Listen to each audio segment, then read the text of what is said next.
All right, all right. So it says 4 o'clock. I know you're just looking for some information today because you haven't heard much talking yet. So thanks for coming. My name is Andy, Andy Needham, and I'm from live in Westboro, Massachusetts now, which I really love. I'm a native New Englander, so I grew up. I've lived here my entire life.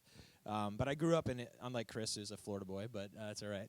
I grew up in a small New England town. If you want to know what a small New England town is, it's not defined by stoplights. It's defined by the town I grew up in did not have a Dunkin' Donuts. So that is where I live now, there are 6 Dunkin' Donuts within 3 miles. So that is quite a difference, quite a different thing. But I loved the small town. I loved growing up in we don't even call them small churches. They're just normal churches, about 100 people. And my mom and dad, they were the kind of volunteers that you guys dream about, all right? So they were just fully invested in the life of the church. We didn't just go to church when the doors were open. We unlocked the doors to the church. So that was the kind of family we were part of. And I loved it. It was amazing. And when I was 8 years old, they gave me a job. In a small church, and they gave, I don't know if you remember these things, but they're called overhead projectors. Any of you? There wasn't pro presenter. I was the pro presenter, all right? So that was me. So, and that, honestly, that opportunity, it seems like it's a simplistic thing, but I really look back at that moment when church stopped being a place that I attended and a place that I belonged to, community that I belonged to, is really changing the course of my life. And so create opportunities for kids in your church to serve. That's free. That's not the seminar. But do that because you're going to change. That's part of how we're going to change the course of this region is by doing that. So had a lot of different ministry experiences through the years. I've worked in Christian camping. I'm actually back in that a little bit right now. I have been a youth pastor at a church. I've led worship for years. Some of you would know me through that context. I traveled for 3.5 years full-time with the Andy Needham band. And that was, we were basically a moving company that moved musical equipment around all day. And then for about 45 minutes a night, play music. So it was not the glorious life, but it was fun. It was really good. But through that time, and part of the reason why I'm talking on this topic is we get to travel all over the East Coast, but especially in New England, and be at a lot of your churches and see literally hundreds of church. I call it 1,000,000 points of light. That's what it is in New England. It's 1,000,000 points of light of faithful churches of all different sizes, all different streams, all different kinds of communities, contextualizing the gospel to their space and making much of Jesus. And as I did that, I got encouraged. I know it's hard. I know it's difficult. We've talked about that. But what I saw was amazing ministry happening all over in different shapes and different forms. And I noticed a lot of things that churches were doing well. We're going to talk about some of those today. And I was a guest in many of those churches. The other thing is that now, my main job, I run conferences. So some of you may have anybody been to Simply Worship conference? Or hopefully you send your people there. So a little bit of that story. In 2012, I had a small church ask me, hey, I know you know some things about worship. Come and help us out. And so we put together this one-day event. It was just me and 3 other guys. And we didn't have a strategy or a advertising budget. We just put it out, hey, we're going to do a conference for worship leaders. And we were in a really small church, like 60 chairs. And 125 people showed up. And that was amazing. It caused some problems for us.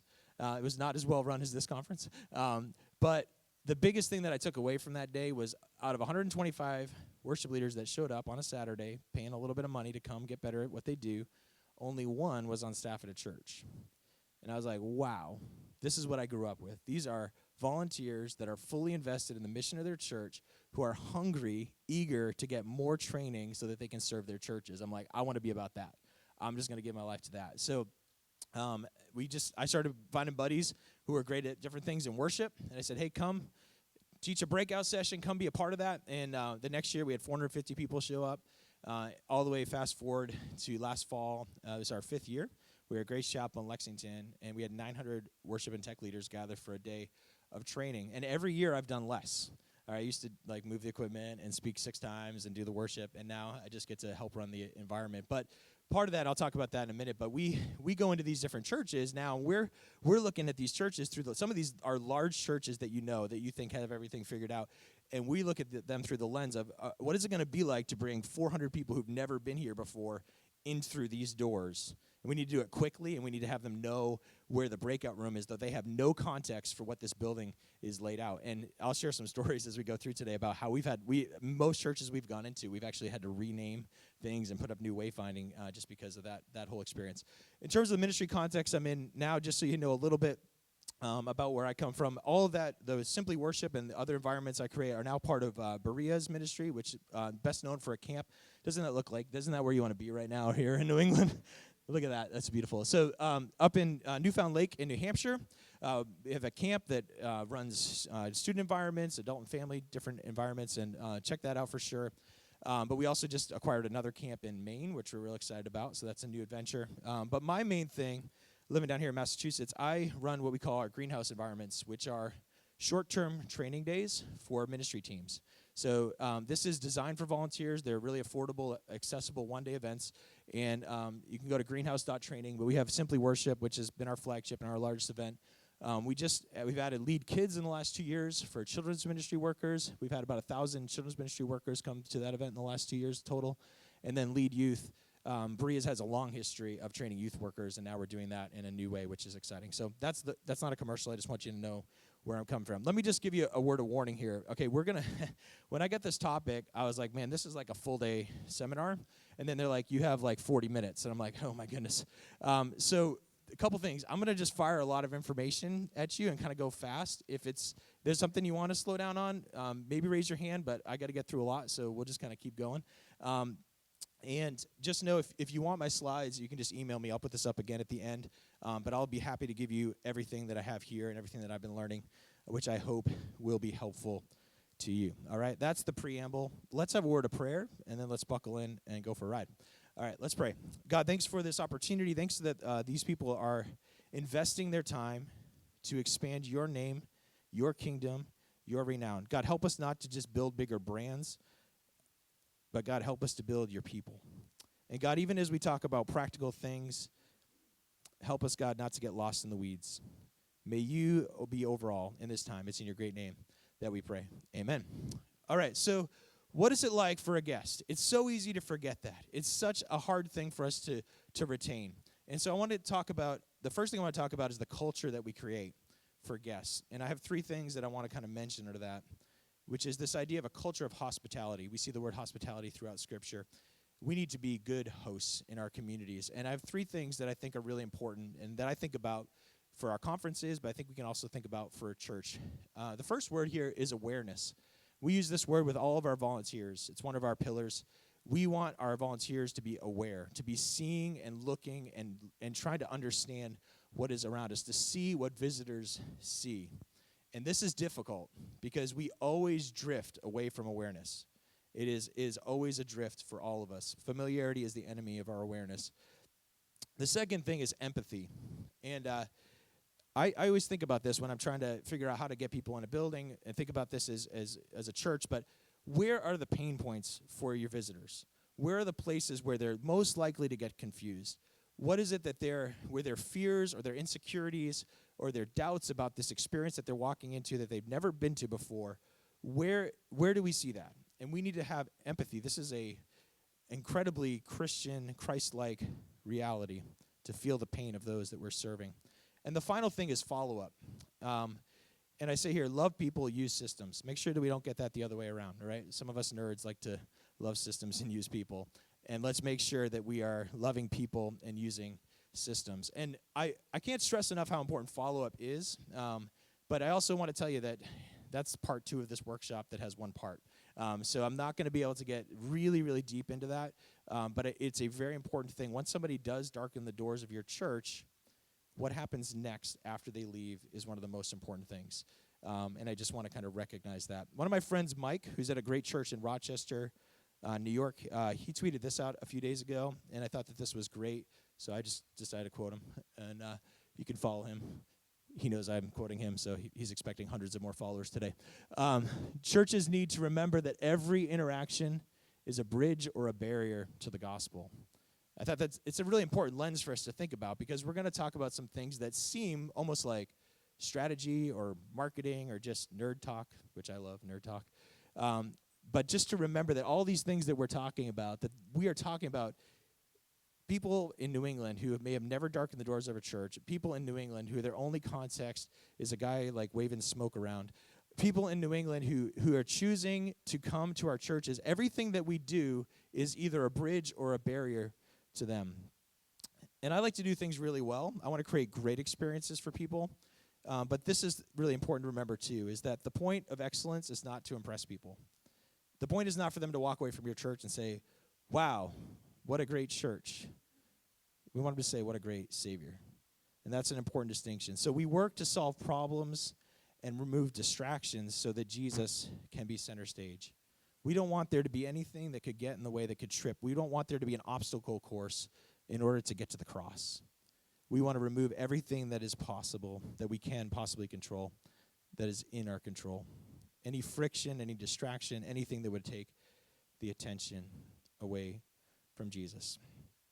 So I want to talk about, we're going to have time today to talk about 3 areas that I think are really important, which you can see here on this slide here. Before the door, we're going to talk about the foyer to the chair, and in-service elements, all right? And again, if this session was longer, the 4th one would be follow-up, and we could do a whole session on that idea. So let's talk about before the door. And you're going to see, I hope we have some fellow nerds in here, because we're going to talk a little bit about technology here today. But here's what I want to start with. This is the new front door of the church. This is the new front door of the church. And it's really important for us to remember that. Because when people walk onto your property, they already have impressions and ideas and thoughts about who you are and what you do based on what they experience before they come to your church. And a lot of that is framed by the experiences that you create. Nearly every guest, we started surveying in our church. I was trying to get our board to put up some money for a new website. And so I just started asking visitors. And I didn't ask them. I said, I did ask them, where'd you find out about us? And there's different, a friend invited me, or I drove by and I saw the sign, or whatever it was. It didn't matter how they found out about us. They all went and checked out the website first. So that's the front door. And if you had, a bad front door on your church building, you would fix that problem. But sometimes we don't think about this as intentionally as we could. And it's a challenge because technology is a moving target. It's difficult, right? As soon as, if I was doing a 45-minute session on social media, I could get up here next year and teach a completely different seminar because all the world would have changed in the course of 12 months. And we feel that. The web changes fast. If that 5-year-old website that you have, it's like having that overhead projector on the stage displaying lyrics. And it can get the job done, right? Like an overhead projector, we could have a worship session here with an overhead projector. It would function. We could have the lyrics up there, but it's not the best way. And it's not the way that people are expecting to experience it. So we'll talk about website, but I want to start with this question is, how do people actually find you online? Because there's actually something before your website. There's something that happens before most people go to your website. Your website is really only one part of your web presence. It's only one element of everything. Now, it's the most controllable, right? There's a lot of things online that you cannot control about what people say about you. It's the most customizable. It's the thing that you have the most control over. But many churches only focus on their website. And you might think that the answer would be social media, but I actually want to even go outside that box, and it's something so obvious that we miss it, is that most people, when they go to your website, when they go to find Grace Church in Avon, Mass., they don't know that the Grace Church's website is that'sgrace.org. There'd be no way for them to know that, but they might have heard of Grace Church. They might have been on a Little League team with Sean or something like that. And so what they do is they go to the Google. That's right. And this is pretty much universal, that when people go to browsers, even if they type in your name at the top in that bar right there, they're not typing in a website. It's going to Google. That is where. So we need to think about this, and we need to realize this. That top bar before they, and here's the thing, guests rarely start at your website when researching you online. They're going to end up there. They will, and we'll talk about that a little bit. But that's not the first place that they go. So I'm not talking about AdWords either. That's a whole nother, again, another seminar, which is the advertising side to make sure that you show up when people search for you. I'm just saying if people search for you, there's a lot of things that you can control. And so I'm going to use Camperia as an example because this is the world that I live in all the time. And some of the things that I've been learning because I help oversee some of our guest experience pieces. So if you Google Camperia, what comes up? Well, this shows you. All right, so obviously our website's here to the left, and some people will jump right into that environment, and they'll just go right to the website. But then there's this other thing over here, which is Google's version of our website. And my question to you is, how many of us have actually taken the time to look at that or to work on it? And I'm going to tell you some reasons why that's super, super important. And there's a lot of power and value in this environment here. So there's a lot of things here. If you go on mobile, if you took your phone out today and you typed in Camperia into Google, above the fold is only that little box to the right. You don't even see the links until you scroll. So the first impression that people get of your environment online is often what Google decides is in that box, but you do have some say over that. You can claim your business listing on Google, and they'll let you edit some of those things. But here's some things to notice in this. These are just some rapid-fire things. The first thing is your address correct? All right? Because this is tied to Google Maps. So when that family decides that they're going to come check out Riverbank Church, they're going to they're going to go and they're going to see this on Google Maps. So is your address correct? Simple, right? You would be surprised how many churches don't have that. What photos show up? This is kind of a cool thing that I found out is you can add your own pictures onto Google about your organization. So if you want to put pictures of your sanctuary, if you want to put pictures of your kids' experience, you can put all those things on here. And you would not believe how much power that has. I got notified by Google the other day. I added 4 or 5 pictures that one of our pictures had 50,000 views. 50,000. Our website does not get that many hits. But our one picture that I added to Google had 50,000 views. And so that just has incredible, incredible power. Here's a massive one. And I'm going to share a story about this.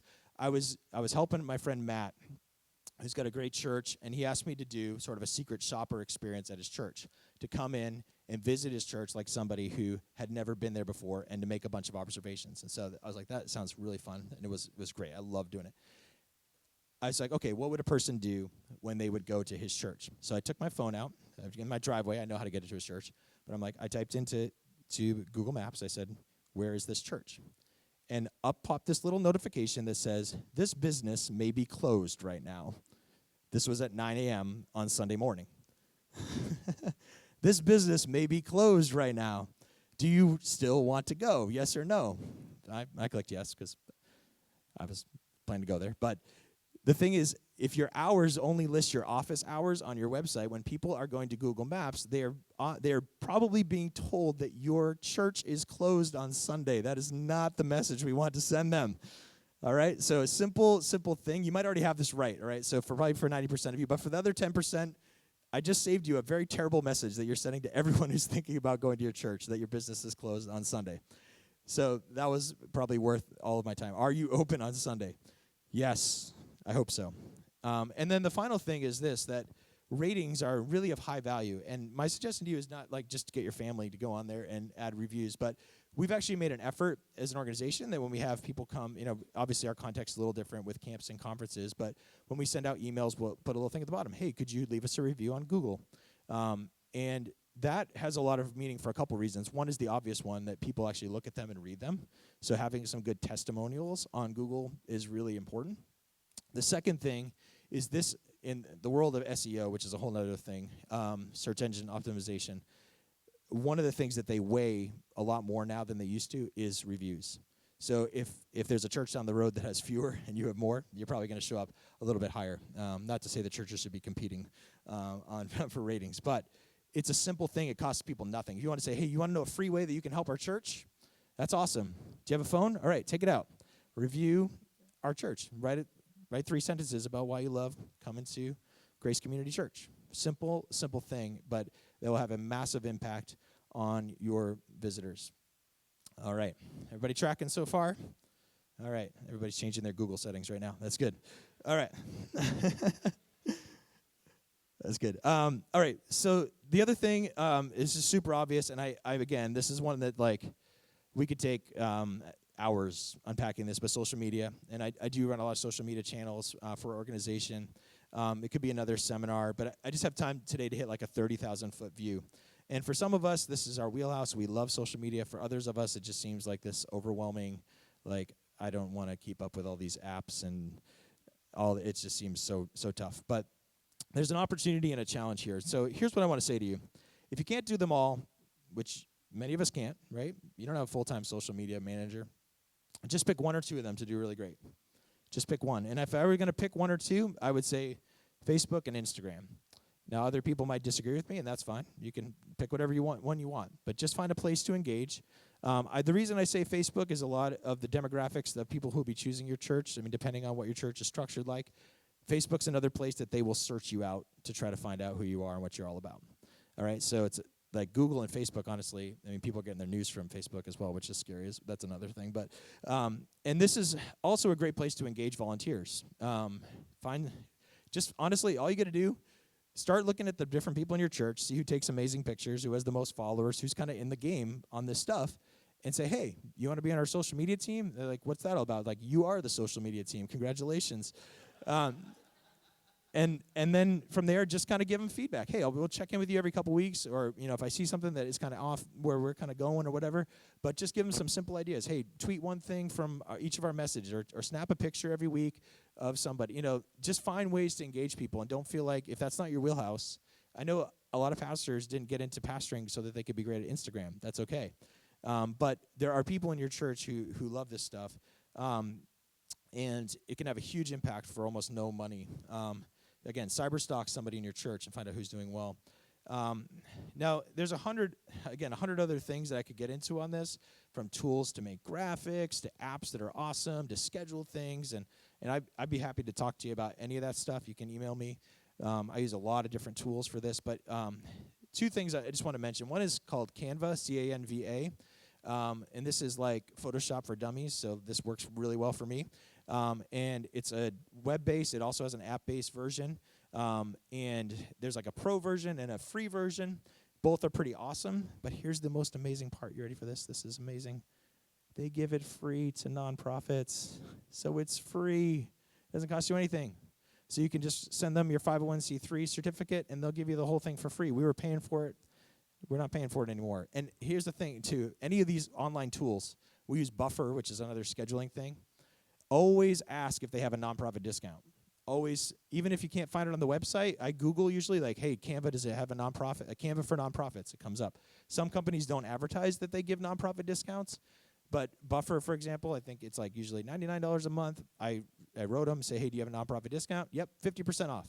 Awesome. I just saved $50 a month. That's how I sell it to our business manager. So anyway, but always ask if there's a nonprofit discount for online tools, and that can apply to anything that you use for your church, especially, but in the social media area, it's a huge thing. So again, this is the front door of the church, but I want to show you a massive trend, which some of us it's kind of obvious once you look at it. But I want you just to look at this graph right here. It might be a little bit hard for you to see. But there's two lines that are intersecting, and the top line at the back half, 2007, the darker blue one, is desktop. So those are people that are looking at the internet on some sort of a laptop. Probably in 2007, it was a netbook, right? Remember those things? And it's going that way. And then the bottom line is mobile. So 2007, but you just see this intersection, and as of 2013, those two lines converge. And this is not even up-to-date information. It only goes up to 2015. Mobile is where the internet is right now, and it is increasing by the day. And so what is happening, and I've looked at the statistics for our organization, we're about 50-50, all right? We're about 50 right now. So maybe the constituency of our camp is a little bit behind where the average user is, but we're at 50% of the people who hit our website are on a mobile device. And I've been with Berea for about 18 months before I came on board. We had an out-of-date website that wasn't mobile friendly. So it was a massive. So when I say that the front door of the church is represented by these devices, I think the better way to say it is that this is the front door of your church. This is it. This is where people are learning about what you offer and who you are, and they're making assumptions based on what they see through Google, through social media, and through your website. So what does that mean? There's some pretty obvious implications in that space there, which is, the first thing is this: design for mobile first. Design for mobile first. Any solution that you look at, and there's all kinds, and I'll mention a couple of solutions for your website here today. it's easy because when we design, we often are on desktops, right? So we're designing around this large screen that's 15 to 27 inches if you get the wicked cool iMac. But what's happening is people are experiencing them on these screens. So always be thinking about that first. So it also impacts your Google rating if you don't have a mobile-friendly website. So Google has shifted because they saw this trend. They said basically if a website does not have a mobile version, we're going to de-emphasize it on search ratings. So if you do not have a mobile-friendly website, you are not getting the full benefit on Google, which is an interesting thing. As it stands, it's tough to get people engaged in your website. For us, the average page visit for us is 43 seconds. Yes, that's right. And the average visit is 2 minutes and 30 seconds. That's how long most people interact with our website. You can find out these things. There's different analytics tools, which I can talk to you about at some point when you really want to talk nerd. So again, we were Berea. This is kind of to the credit of Berea as an organization, is that we had thousands of people coming to our camp every year. Amazing, but we didn't have a mobile-friendly website. And so that was one of the things that I really focused on when I came in. And so what we did when I started that project, I didn't start by calling a designer.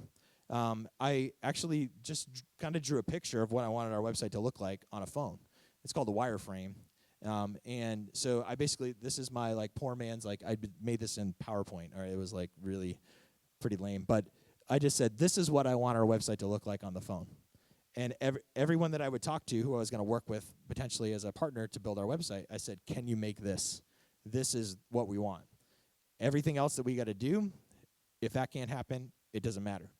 And so it took a while, and it took a long time to build it, but this is what it looks like now. So if you go to Berea.org, and it's a pretty close simile of what we built. So this is really, really important for us to think about. Another thing that churches mess up is that the website becomes, the front page of your website becomes like the inside of your bulletin, that everybody's just fighting for space. We want to have the women's tea on Thursday and the kids thing on the other day, and everybody wants to have, give me a slider, and I want another moving thing and a photo, and list my event on the front page. And now we could debate all day long who your service is for. Is it for the people inside the building, outside the building? I'm not here to have that debate. I can tell you one thing. I don't think it's up for debate. Your website should be for your visitors. It should be super. If they're only going to be there for 43 seconds, if they're only going to be hanging around for 2.5 minutes, I don't really want them knowing about the bake sale. It doesn't matter. I want to make sure that they know and they can answer their questions. I want to give you a couple of, you can just write these down, a couple churches that I think are doing this super well that are in New England. And there's 100 others, and some of you are among them. But Faith Community Church in Hopkinton, their website is fcch.org.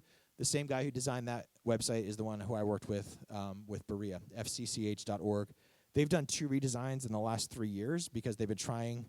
They were going from that old model where everybody has a web page, every ministry has a link, yada, yada, to no, our website is a clear path for visitors to understand who we are. So that's a great one, fcch.org. I think that this church does a great job with it, and it's a very different looking website, but very much an external, so that's grace.org. And then another one is Kennebec Church up in Maine. Dan and his team up there do amazing stuff. They're doing amazing things in Augusta. But that's a little Kenne. I'm not even going to try to spell it. Kennebec church.org is that one. You can Google it and get it close, and you'll get it. Just like what a normal person would do when looking for it, right? All right. So what do guests want to know when they go to the website? Some of this is so obvious, but here's the bar. Does your website answer these questions in less than 43 seconds? And here's what I think that they're asking. When and where are services? You shouldn't have to click 6 times to find out where you're at. People don't want to click more than once. Honestly, it should be something that maybe even on the front page of the website. Your address, the times of the services. People want to know what to expect. They want to know what church means a lot of things to a lot of people, so they want to know what they're going to wear. And what they don't want to do is show up in a suit if everybody else is in jeans.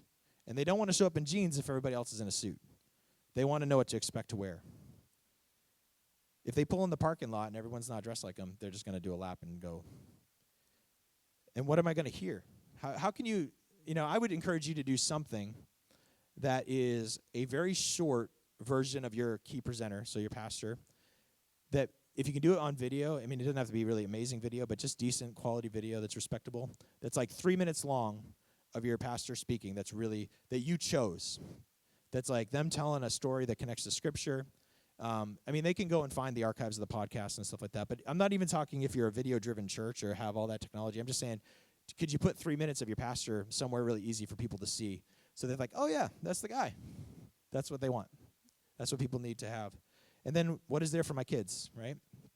They want to know that they're going to be safe, that things are clean, that you have a system. If there's a check-in, maybe warn them about that.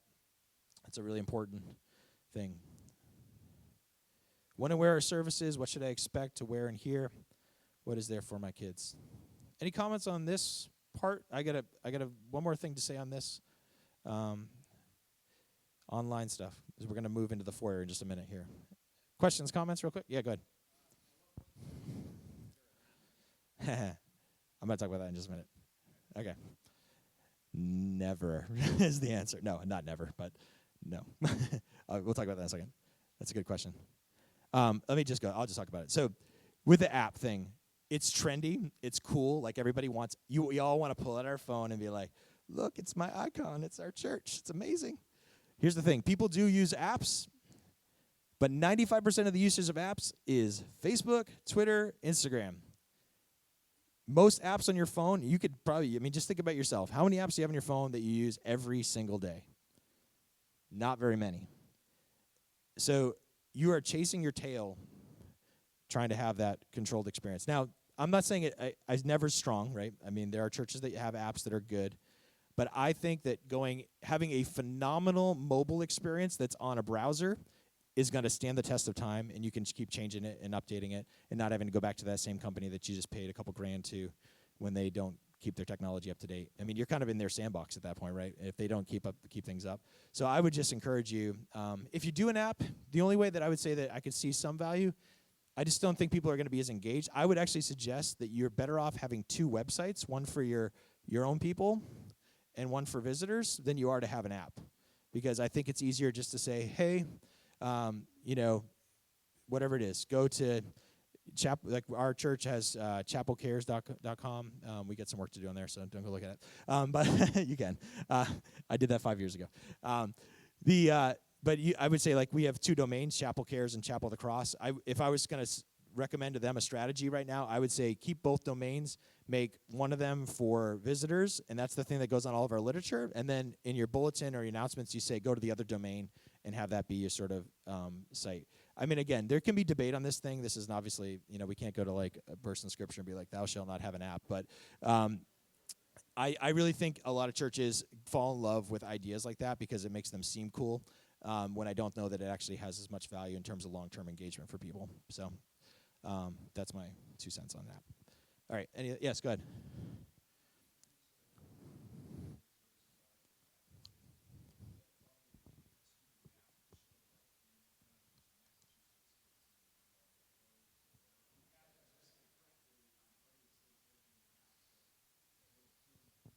Yeah. Yep. Yes, there are ways. It's not simple sometimes. They kind of make it tough. Like, for example, here's the thing that happened with Camp Berea was that they used to list us as a campground. So everybody who has their RV is like, oh, let's go to Camp Berea. It's like, no, we got kids here. This is kids camp. We're not doing that. And we had to, like, petition them over and over and over and over again, and then they finally changed it. So it's a little bit of there are ways to petition them on that business listing. First thing is to claim your business listing. And that'll give you some power because they'll kind of verify too. Like they'll go to your website and make sure that you actually are who you say you are. They might do. I don't remember all the processes. It's been a while since we've done that, but they might verify an email or something like that. Yeah, some of those things they can be done. They're just not super simple. That's a good question. That's unfortunate. That's a bummer. Any other questions? All right. So here's my shotgun of other things that I would love to expand on, but I don't have time to. All right. So no more than 5 top-level menu items on your website. So that bar across the top, don't have more than 5 things on it. Keep them simple. You can have drop-down menus. Don't do an app. So there you go. I was just making that up. And then Keep it current and changing. Google looks for this now more than having those keywords or anything like that. If your website is current, and there's nothing worse than a visitor hearing about your Christmas presentation right now on their on your website. So just make sure that you have stuff up to date. I got to keep firing. Short video, stock photos are okay, but honestly, the world's kind of moving away from stock photography. Here's one thing that I want to give you that is worth all of your time. This has been transformational for us as an organization. It's live chat. You can actually have this little thing down at the bottom. Anytime you have someone at a computer, they turn it on, and guess what? It's free. It's amazing. So what you can do, you can also have an app, so you can get a volunteer to do this, but you can go to this website, tawk.to, and you just drop this code into your website, and you tell it when to turn on, and you can have people. All right, just give me 5 minutes. This is going to be fun. Again, you can get all these slides. I'm gonna skip ahead here a little bit. Man, I knew this was going to happen. All right. Foyer to chair. Let's see here. Okay, it did come up. Good. Okay, so I was talking to some people online about the foyer experience, and I got a lot of comments that were like this. Hey, greet me at the door, give me a smile, show me where to go. All right? A lot of people said that. I love this other guy. This is Nathaniel. He says this. Gauntlet-style handshake insistent door guards are a turnoff. All right? I love that. I was like, dude, I'm using that in my breakout. That is amazing. And so the idea here is that some people give people the right, it's like, I'm giving you a handshake no matter what. It's going to happen. So again, back to this culture, awareness, empathy. Wayfinding, huge issue in a lot of churches. They're like, oh, yeah, go down to the Bethel room. What? Where's that? So people want to know this. Where do you find your restrooms? Where's the kid check-in? Where's the auditorium? Where's the welcome desk? Simple and clear. This is one that actually I got from my wife Bethany, who did a design for our church. Plan your foyer around a full foyer. A lot of people put their signs like at head level, and then all of a sudden it gets full and they cannot see where to go. It's a massive mistake that we see over and over again. And then rename rooms to make sense for first-timers. So if you got a bunch of classrooms, rather than call them the Bethel room and the Smith room or whatever, hey, that's the A hallway. That's the B hallway. This is what we do when we run conferences. We rename just so it's like, hey, it's an A room, it's down that hallway, all right? Super simple, but so many churches do not think this through. This is an example of what we did in our church. And obviously, our foyer is like my favorite part of our building, but we had really bad wayfinding. That's foam board. We have a large format printer, and then we had a carpenter build the inserts. That's all it was. It cost probably like $15 for every single sign that we built. It wasn't like we went out and spent a fortune. And that is how we did our space. Couple things on the shotgun. Clean up your dirty spaces. Don't give them a huge packet of paper. Be sensitive to introverted guests. Here's a huge one. So many churches get this wrong. You have that guy that everybody knows who is just on visitors like nobody's business and not following everything that you say, and you don't confront him, and you don't deal with that issue because it's too awkward and too difficult, and people aren't coming back to your church because of it. That's really harsh to say, but I see that happen in a lot of churches. Where do you find visitors before the service? They're in the sanctuary because they come on time, unlike your regular people. And so this has been a practice of mine because I lead worship a lot at our church. It's like, hey, the visitors are the first 15 people in the room. I walk around and I talk to them, and most of them are visitors. They're there early because they didn't know what they were walking into. It's a huge thing. In service, again, we're just going to fire through things. Introduce the people on your platform. Here's one way that we did that at Berea. I stole this from a church. We just always put the names of whoever's on stage on the screens. So we asked them to introduce themselves, but we always do that. We just put there's Matt. And so and you can do that bottom corner or whatever. I love that, it's just a really simple way. Here's the one that's surprising to a lot of people. Most visitors don't like your greeting time in service. It's a tough one. I go back and forth on this. I'm not trying to, this is not like the app thing where I could go either way. But a lot of times this is a big turnoff for people. So maybe at the end of the service, you just say, hey, make sure you say hello to someone on the way out.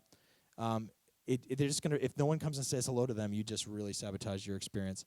There's been a lot of talk about this today, crafting simple language, but especially around giving and communion. I had a guy who came to our church who had, there's a whole story I could share, but he came up to me after and said, what's the deal with the crackers and the juice? I was like, dude, I'm so glad you're here. This is awesome. And but we need to have simple language where we say, hey, just find that language in your church. There's ways to do it that you can kind of let people have freedom there. your Connect card, keep it simple. This is interesting, and again, you can get this on the slides, but this is some research by Barna about what millennials, don't you love that word, are willing to give you for information. 82% will give you your first name, last name 53, email address 33. It keeps dropping down. And we create these Connect cards that are like, here, give me your social security number and the name of your dog and all that kind of stuff. So that's just something. And there's some great examples of good welcome cards. I know I'm running over time here. Follow up intentionally is the last thing that I would say. And you would be shocked how many churches don't actually have a system to follow up with people. It's amazing. So here's a couple things. Just this is my last slide. And I'm sorry for having spent a lot of time on the first part. But a couple things that would be great for you. ProChurchTools.com. This guy from Niagara Falls, Canada, does an amazing job. He definitely nerds out a lot, but it's really good. Secrets of a Secret Shopper by Greg Atkinson, and he was actually on Carrie's podcast. It wasn't the latest now because the new one came out today. But if you just look up Carrie Newhoff's podcast, really, really good stuff that resonates with this. And then there's my website there, and if you want these slides, again, just email me, Andy@berea.org. That's right.